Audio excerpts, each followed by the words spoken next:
6 मेगाहर्ट्झवर विविध भारतीचं हे नागपूर केंद्र आहे. सकाळचे 10:58 होत आहेत. प्रसारित करीत आहोत ठळक मराठी बातम्या. आकाशवाणी नागपूर. हे मांगी कुलकर्णी आपल्याला ठळक बातम्या देत आहे. पहिला ग्लोबल साऊथ चित्रपट महोत्सव पुढच्या वर्षी भारतात होणार आहे. मुंबई इथं ब्रिक्स वेव्ज बाजारच्या पार्श्वभूमीवर पत्रकार परिषदेत काल ही घोषणा करण्यात आली.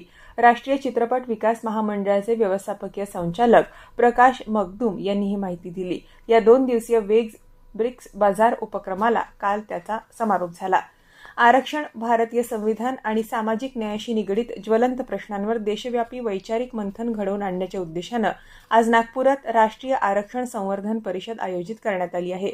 आरक्षण उपवर्गीकरण विरोधी समिती, विदर्भ यांच्या वतीनं ही परिषद दुपारी 12 वाजता डॉ. वसंतराव देशपांडे सभागृह, सिव्हिल लाईन्स इथं होणार आहे. उद्योजक गुणवंत देवपारे यांच्या हस्ते या परिषदेचं उद्घाटन होणार आहे. तर यूजीसीचे पूर्व अध्यक्ष डॉ. सुखदेव थोरात परिषदेची अध्यक्षता करतील. शेतकऱ्यांना दिवसा आणि भरवशाचा वीज पुरवठा उपलब्ध करून देण्यासाठी अकोला परिमंडळात सुरू असलेल्या विद्युत प्रणाली सक्षमीकरण आणि बळकटीकरणाच्या विविध विकास कामांची पाहणी एशियन इन्फ्रास्ट्रक्चर इन्व्हेस्टमेंट बँकच्या प्रतिनिधी मंडळानं केली. बीजिंग इथं मुख्यालय असलेल्या या बँकेकडून आर्थिक सहाय्य मिळणाऱ्या विविध प्रकल्पांची प्रत्यक्ष पाहणी केल्यानंतर प्रतिनिधी मंडळानं महावितरणच्या कामगिरीबाबत समाधान व्यक्त केलं.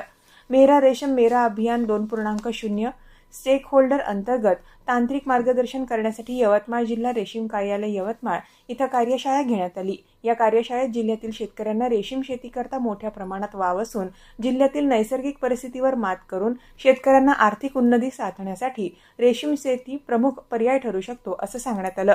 दक्षिण कोरियात आसान इथं सुरू असलेल्या कोरिया मास्टर्स बॅडमिंटन स्पर्धेत आज भारताच्या रक्षिता रामराज तसंच अस्मिता चलिहा या दोघींमध्ये उपांत्य फेरीचा सामना होणार आहे. पुरुष दुहेरीत कृष्णप्रसाद गर्ग आणि पृथ्वी रॉय यांचं आव्हान उपांत्यपूर्व फेरीतच संपुष्टात आलंय. याबरोबरच हे ठळक बातमीपत्र संपलं. या पुढील ठळक बातमीपत्र 11:57 ऐकता येईल. नमस्कार.